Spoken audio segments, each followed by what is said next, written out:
Indian cricket ಇತಿಹಾಸದ 3 ಅಪರೂಪದ ಕ್ಷಣಗಳು. ಅದರಲ್ಲೂ ಕೊನೆಯದನ್ನು ನೋಡಿ ನೀವು ಶಾಕ್ ಆಗ್ತೀರಾ. ನಂಬರ್ 3, ಮೈದಾನದ ಮಧ್ಯದಲ್ಲೇ ಕೂದಲನ್ನು ಕತ್ತರಿಸಿದ್ದು. 1974ರಲ್ಲಿ ಭಾರತ ಮತ್ತು ಇಂಗ್ಲೆಂಡ್ ನಡುವಿನ ಪಂದ್ಯದಲ್ಲಿ ಸುನಿಲ್ ಗವಾಸ್ಕರ್ ಬ್ಯಾಟಿಂಗ್ ಮಾಡುತ್ತಿದ್ದಾಗ ಅವರ ಉದ್ದವಾದ ಕೂದಲು ಕಣ್ಣಿನ ಮುಂದೆ ಬಂದು ಅವರಿಗೆ ತೊಂದರೆ ಉಂಟುಮಾಡುತ್ತಿತ್ತು. ಇದರಿಂದ ತೊಂದರೆಗೊಂಡ ಗವಾಸ್ಕರ್ ಅಂಪೈರ್ ಡಿಕ್ಕಿ ಬಿರ್ಲರ್ ಬಳಿ ಹೋಗಿ ನನ್ನ ಮುಂದೆ ಬರುವ ಕೂದಲನ್ನು ಕತ್ತರಿಸಿ ಎಂದು ಹೇಳಿದರು. ಅಂಪೈರ್ ಕೂಡ ತಕ್ಷಣ ಅವರ ಕೂದಲನ್ನು ಕತ್ತರಿಸಿದರು.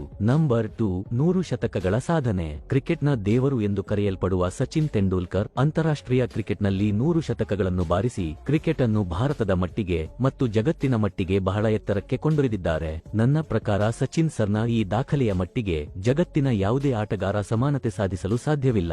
ನಂಬರ್ 1, ಸಚಿನ್ ತೆಂಡೂಲ್ಕರ್ ಪಾಕಿಸ್ತಾನಕ್ಕಾಗಿ ಆಡಿದ್ದರು. ಸಚಿನ್ ಸರ್ ಭಾರತಕ್ಕಾಗಿ ಆಡುವುದಕ್ಕಿಂತ ಮೊದಲು ಪಾಕಿಸ್ತಾನದ ಪರವಾಗಿ ಕ್ರಿಕೆಟ್ ಆಡಿದ್ದರು. 1987ರಲ್ಲಿ ಭಾರತ ಮತ್ತು ಪಾಕಿಸ್ತಾನ ನಡುವಿನ ಒಂದು ಎಕ್ಸಿಬಿಷನ್ ಪಂದ್ಯದಲ್ಲಿ ಲಂಚ್ ಸಮಯದಲ್ಲಿ ಪಾಕಿಸ್ತಾನದ 2 ಆಟಗಾರರು ಹೊರಗೆ ಊಟಕ್ಕೆ ಹೋಗಿರುತ್ತಾರೆ. ಆ ಕಾರಣದಿಂದ ಪಾಕಿಸ್ತಾನ ತಂಡದಲ್ಲಿ ಬದಲಾವಣೆಯಾಗಿ 2 ಲೋಕಲ್ ಆಟಗಾರರನ್ನು ಸಬ್ಸ್ಟಿಟ್ಯೂಟ್ ಫೀಲ್ಡರ್ ಆಗಿ ತಂಡಕ್ಕೆ ಸೇರಿಸಿಕೊಳ್ಳಲಾಗುತ್ತದೆ. ಇದರಲ್ಲಿ ಒಬ್ಬರು ಸಚಿನ್ ತೆಂಡೂಲ್ಕರ್. ಈ ಸಮಯದಲ್ಲಿ ಸಚಿನ್ ವಯಸ್ಸು ಕೇವಲ 14 ವರ್ಷಗಳಾಗಿತ್ತು ಮತ್ತು ಅವರು ಪಾಕಿಸ್ತಾನ ಪರವಾಗಿ ಕಣಕ್ಕೆ ಇಳಿದರು.